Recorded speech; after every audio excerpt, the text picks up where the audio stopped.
Hey, this is MamaTree here, and I wanted to go a little bit more into detail about the basics of systems thinking and why systems thinking is valuable and how it works. So, starting off, I'm just going to say that complex adaptive systems are these massive systems found all over the planet. It could be the supply chain for beef and meat processing. It could be the carbon cycle of carbon in the atmosphere. The entire universe is comprised of massive, complex, adaptive systems.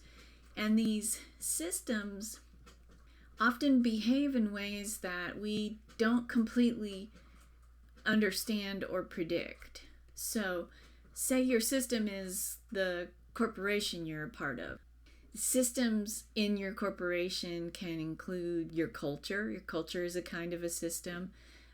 Also, all of the moving parts, the policies, the procedures, the processes, and the people. People are complex and adaptive systems unto themselves. And also every group of people, whether it's all the people who work on the fourth floor or all the people who work in the marketing department, they each have their own system. They might have their own policies, procedures, processes, subcultures, etc. So it could be extremely complex to understand these systems. They're comprised of multiple patterns of complex cause and effect relationships. So I've talked about cause and effect before. When you learn about it in kindergarten, it's usually pretty closely oriented in time and space. So what I mean by that is the cause and the effect are close together. If I push a button and the light comes on, it's really obvious. That was a direct cause and effect. It happened very close in both time and space. But in a complex adaptive system, sometimes a cause might not be followed immediately by the effect. So maybe the cause is that a policy document was signed in DC, but the effect is happening in U.S. embassy offices all over the planet. And possibly, depending on how the policy was written, the effect might not happen for another 5 years. So cause and effect can be spread out, and that makes it sometimes harder for us to map and understand what are the causes and the effects. And there are lots of causes and lots of effects. And so when we want to understand what's happening in a complex and adaptive system, we try to draw some systems maps, and then we use those systems maps to help us understand what's going on, what are the tensions and the dynamics and the patterns in the flow of resources and time in the system.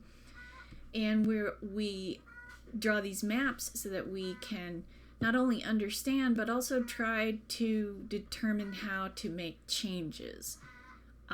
Find where is the leverage point. Where is the place where I can make the smallest change and have the greatest degree of desired effect?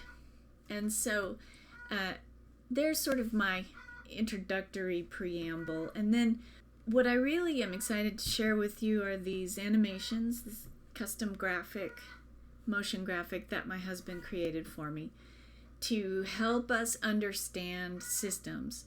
We're going to go to the very smallest basic parts of a system.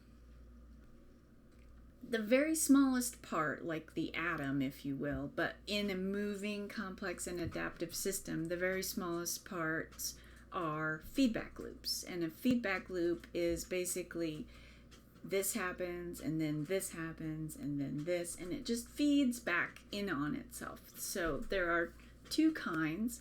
There is the amplifying loop and the balancing loop. So the first one you're going to see on your screen is the amplifying loop. And here we see items A, B, and C. These represent variables. A happens, and that leads to B. And B causes C. And then C causes A, which causes B, which causes C. And it just keeps spinning around and around and around, and we call it an amplifying loop because whatever is being created there is amplifying. So it could be you plant a seed, you grow a flower. You plant another seed, you grow a flower. You plant another seed, you grow a flower. You just keep planting seeds, and you just get more and more and more flowers. And so it's amplifying. You can also have a dampening or decreasing version of the amplifying loop. So instead of A, B, and C giving you more and more and more, A can cause B, which can cause C, which can cause A, and give you less and less and less.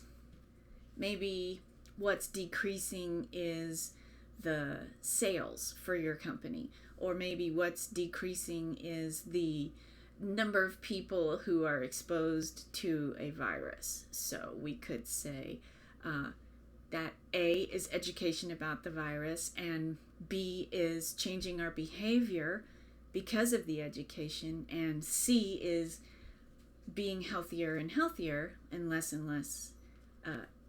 infected. So if A causes B, causes C, causes A, causes B, causes C, then you're having less and less and less people who are being exposed to a virus. So that's a dampening part. Now, it can be a little bit misleading to think about an amplifying loop that sometimes de-amplifies. But you can see in the behavior over time graph that that's what's happening. So hopefully that helps us understand that. And then the other kind of loop within a system is a balancing loop. You can think of a pendulum. First you have one direction, and then you have another. So maybe there's a robot, and the robot has been programmed to sweep in a corridor, and we want the robot to turn left while it's sweeping, and then we want it to turn right, then we want it to turn left, then we want it to turn right. So the actual path of that robot, which in math and science we would call a trajectory, that trajectory of that robot is going left and then right, and then left and then right. And that is an oscillation. That the trajectory makes a sine wave, and the energy of the system is oscillating, first left, then right. Or in this diagram, it's obviously up and down. An up and down oscillation could be graphing sunrises and sunsets. So the sun goes up, and then the sun goes down, and then the sun goes up, and then the sun goes down. So we call the kinds of feedback loops where there is a switch of direction a balancing loop. And the symbol in the center of the circle is a little balance beam. And you can see that the balance is tilting and producing this sine wave. Now, in a complex adaptive system such as a corporate culture, there are lots of patterns, policies, procedures, processes, people, many component parts within the system, and they interact, and there are lots of causes and lots of effects, and we can start to make sense of the way it feels to be a member within this complex adaptive system by sensing the places where it feels like things are growing. Sales are growing, yay. Let's tune into that growth, that amplification. There must be some amplifying loops, those patterns that are causing growth and the acceleration of growth at an accelerating rate. Those are things we want to understand and encourage.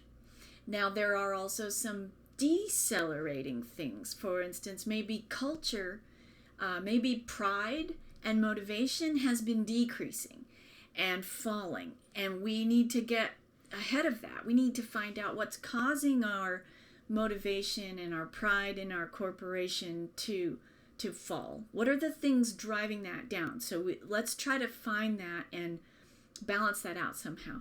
And then the balancing loop is, okay, there's some kind of cycle in our system. The machines are up and production is up. Then the machines go into routine maintenance and production is down. Then it's up, then it's down. Then it's up, then it's down. Have we maximized this cycle? Is this the pattern that we want?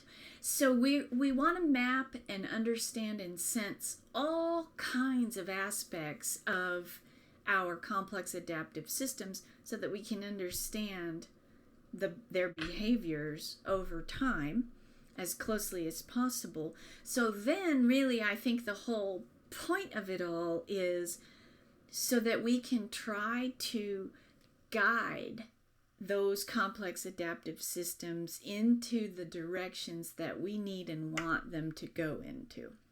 Because at the very center of it all is this experience that so many people have, and that is that I am a member of a system, but it sometimes behaves in ways that are unpredictable and undesirable and sometimes even shameful. I don't care for what this system did. I might be the janitor, I might be the CEO, I might be middle management, but every single person within these complex adaptive systems is a part of creating the combined behavior of that system. And yet no one person has really got control over all these moving pieces because synergistically other things are happening, bigger things are happening. So stick with me and we'll talk some more about how these small component loops, amplifying loops and balancing loops, can be linked together. And that if you map an aspect of your system, you might have a piece of paper that's 4 feet by 5 feet with a bunch of loops and patterns and interconnections, and that by being able to think and see and map your system in that way, you have a greater chance of being able to shift that and manage it in a direction that creates the outputs that all the members really want. So hit me up with your questions, and thank you so much for listening. And all of this is perfectly fine to share, and if you have educational or professional need for videos like this, please just grab what works and share it and use it because it's for the good of the order. Thanks. Bye.